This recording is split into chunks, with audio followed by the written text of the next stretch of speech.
Alright, so let's finish up this terrain here. As you can see, I have added a texture to my terrain. I've got my water. Last thing we need to do is add our skybox, maybe some trees, and some fog. So let's do the skybox and fog right now. We can find those two settings under our render options here in our edit menu, render settings. And the first option we have is the fog. We'll go ahead and check that. And we'll leave the density at 0.01. 1 is just too intense, and this seems to work pretty well. We can play around with this setting. I'll show you what it might look like at 0.05. It's way too intense. So let's keep it at 0.01. And then, of course, the fog start and end, that's where the fog is going to begin, and that's where it's maxed out. If we look at our game scene right now, you can see we got some fog going on back here. We can change it.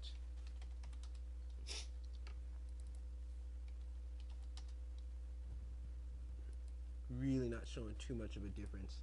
Let's go ahead. Oh, we don't want to change the fog color. We can though. We can change our color if we want it to look like acid fog. You can make it yellow. We can play around with the linear settings to change different variations, but you're not going to get much of a difference. There we go. With exponential, you get something like that. So you can play around with these settings and set the fog to the type that you desire. I'm going to go ahead and keep it here at 50 to 100 and exponential, and I have fog checked. The last thing we need to do, of course, is set our skybox texture. So here's our skybox material, and it says none. Let's make sure we have some skyboxes. If you don't have a skybox in your standard assets folder, you can import that by going to the assets option and import package, and you can simply just choose the skybox and it will show up here. Let's open up the skybox. We don't have our render settings back up, so let's make sure we have those up as well. Render settings.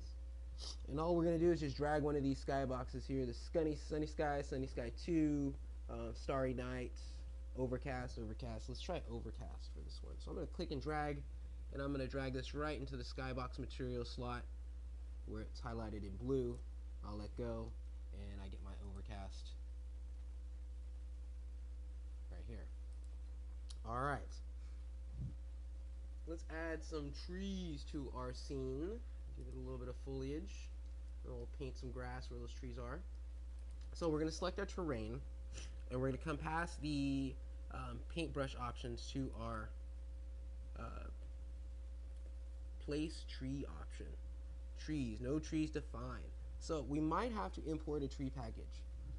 Let's go ahead and do that. We're going to come over to assets, and we're going to import a package, and we're going to go ahead and do our tree creator.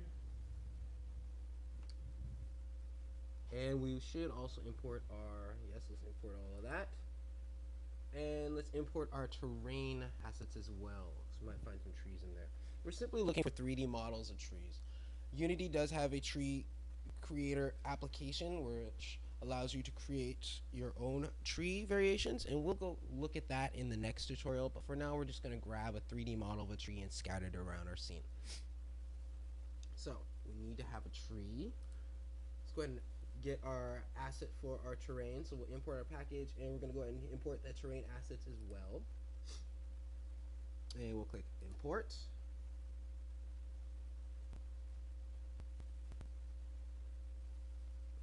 Alright, so with those settings imported, we can come over here to our place tree option, and we can edit our tree, and it's basically just like adding a texture.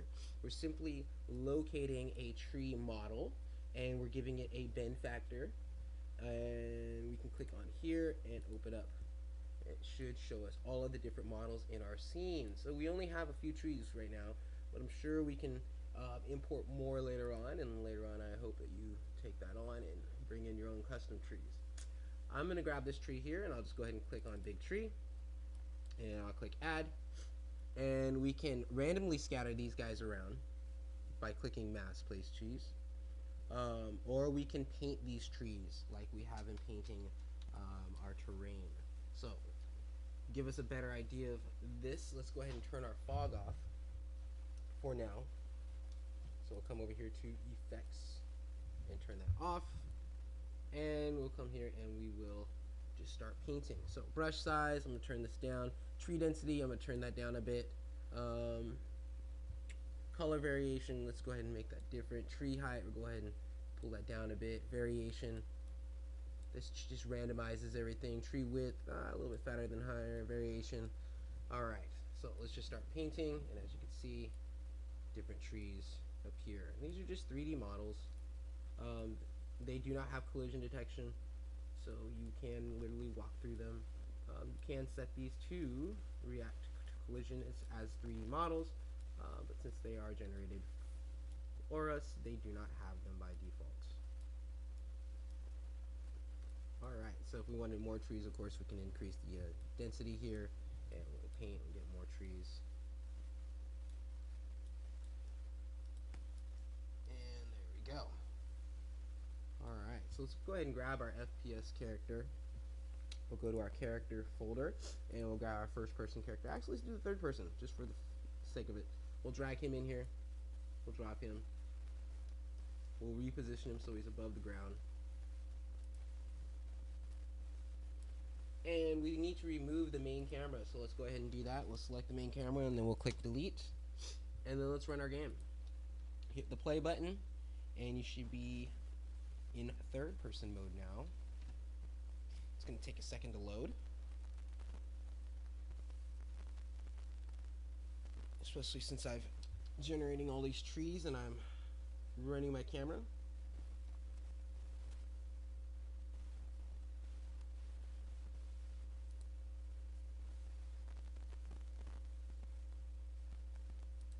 Yeah, I might have an issue with being able to run my camera because my character is here. So it does work. I'm not going to be able to do it right now with the amount of trees and the intensity I have going on here with my video settings. So actually, let's remove this third person and see if it makes a difference. I'll grab my first person and drag him in here we're just doing this for testing purposes. We'll hit play. Much better. Alright, so as you can see, we've got our fog, we've got our trees. Let's go to the water. Got our lake. Looking good. In the next tutorial, I'll show you how to create a spawn point, which will take you back to your original point before you fall. So if we hit the water, boom, we'll end up back on top of that cliff.